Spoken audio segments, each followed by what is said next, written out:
ஆண்டவராக இயேசு கிறிஸ்துவின் நாமத்தினாலே உங்கள் அனைவருக்கும் என்னோட அன்பின் நல்வாழ்த்தலை தெரிவித்துக் கொள்கிறேன்.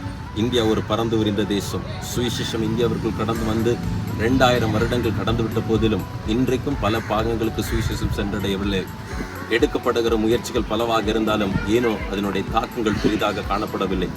சிறு வயதின் முதற்கொண்டே மிஷினரி சரித்திரங்களை கேட்டு வளர்ந்த எனக்கு மிஷினரி ஊழியங்களை செய்ய வேண்டும் என்கிற ஊந்துதல் சிறு வயது முதற்கொண்டே ஏற்பட்டது. தொடர்ந்து அதற்கான ஜெபங்களும் ஏறெடுக்கப்பட்டு வந்தது. 2011ஆம் ஆண்டு முதற்கொண்டு பல மிஷினரி பிரயாணங்களை மேற்கொண்டாலும் எங்கே ஊழியம் செய்ய வேண்டும், எப்படி செய்ய வேண்டும் என்று தெரியாமல் ஆண்டவரை நோக்கி வேண்டிக் கொண்டிருந்தோம். ஜெபத்திற்கு பதிலாக ஆண்டவர் 2013ஆம் ஆண்டு அக்டோபர் மாதம் 14ஆம் தேதி 5 மாநிலங்களை தரிசன பூமியாக கொடுத்தார்.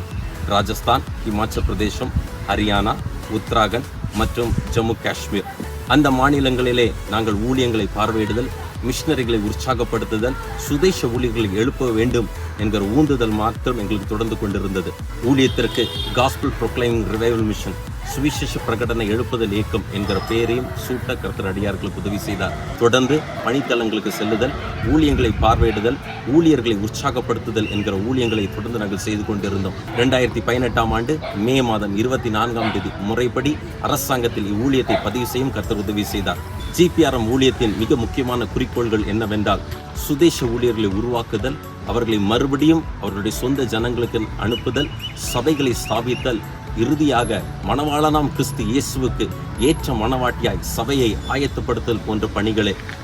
தொடர் ஜெபத்தின் பலனாக இந்நாளிலே ராஜஸ்தான் மாநிலத்திலே ஜுன்ஜுன் என்கிற மாவட்டத்தில் கர்த்தர் அடியார்களுக்கு மிஷினரியை கொடுத்திருக்கிறார். எங்களோடு இணைந்து ஜெபித்திடுங்கள். GPRM ஊழியத்திற்காக உங்களுடைய இல்லங்களிலே எங்களுக்காக தொடர்ந்து ஜெபியுங்கள். இந்தியாவிலே சுவிசேஷ பணி மிகவும் பெரியது.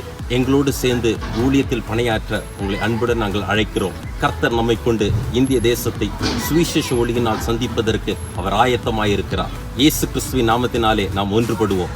இந்தியாவை இயேசுவுக்காக நாம் சொந்தமாக்குவோம். கர்த்தர் நம்மை ஆசீர்வதிப்பாராக.